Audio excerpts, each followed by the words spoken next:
Welcome à tous, bienvenue à vous chers abonnés ou pas que de passage. Petite vidéo un petit peu, regardez un petit peu ça en nocturne. Je vais être un petit peu rapide parce que j'ai pas beaucoup de temps. Voilà, j'ai été voir le dernier Superman 2025. Alors c'est pas le meilleur, c'est pas le pire. Si vous aimez les chiens, bah, voilà, ça vous l'avez vu dans la bande-annonce, je peux pas spoiler, mais voilà, ça c'est sûr que vous l'avez vu. Donc c'est quand même sympa, manquer dans les chiens, les animaux. C'est quand même drôle, même si ça reste un petit peu what the fuck. J'ai adoré en point positif Lex Luthor. Je trouve vraiment qu'il est intéressant dans son approche, même s'il est peut-être un peu jaune, parce que voilà, moi j'ai ma référence, c'est Louise et Clark à l'époque, était diffusé sur M6 dans les années 90, puisque c'est ma génération à moi. Un peu moins Smallville, mais c'est quand même une très bonne série sur l'univers de Superman. C'est vrai que moi j'aime beaucoup. Alors j'aime pas du tout les super-héros à la base, à part Batman et Robin, X-Men, beaucoup. Mais après le reste, voilà, je suis moins fan des Avengers, etc. Mais pour dire que voilà, c'est un film d'été qui se laisse regarder. C'est pas exceptionnel, c'est pas bidon à 100%. Il y a quelques choses intéressantes, la relation, bon, mais voilà.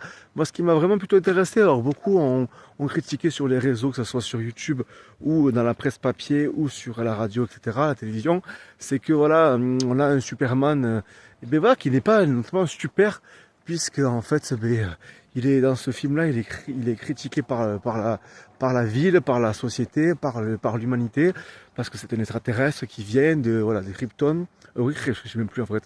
Bref, voilà, vous me pardonnerez, mais voilà, donc le côté voilà, il va faire nuit, le côté un petit peu, voilà, un petit peu particulier dans ce sens-là.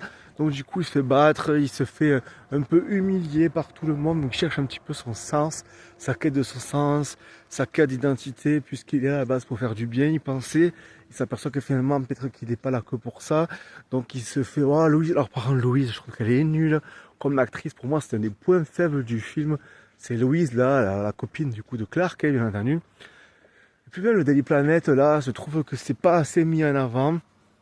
Son côté journalistique, vraiment. Alors, graphiquement, c'est plutôt bien fait. Alors, par contre, faut qu'on arrête les mondes, là, multiverse, le truc parallèle, tout ça fait bon. On a compris, là. Enfin, bref, c'est un petit peu particulier. Voilà, hop, là, je prends des risques pour vous. Mais bon, ça reste un film d'été qui se laisse voir, qui est la bande sonore, bon. C'est pas l'original Super 1, le premier Superman, c'est sûr et certain, oh là. Mais ça se laisse voir. C'est un film qui peut se voir à la cool. Si vous avez du temps, passer un moment qui est pas très beau, vous pouvez y aller. C'est pas un mauvais moment, clairement, vous passerez pas un mauvais moment, mais bon, ce sera pas le film de l'année, clairement. Mais voilà, moi je trouve que pour le chien, ça vaut le coup. Et pour Lex Luthor aussi, Superman est plutôt intéressant. Allez, regardez ça, dites-moi en commentaire ce que vous avez pensé de ce film. Ciao!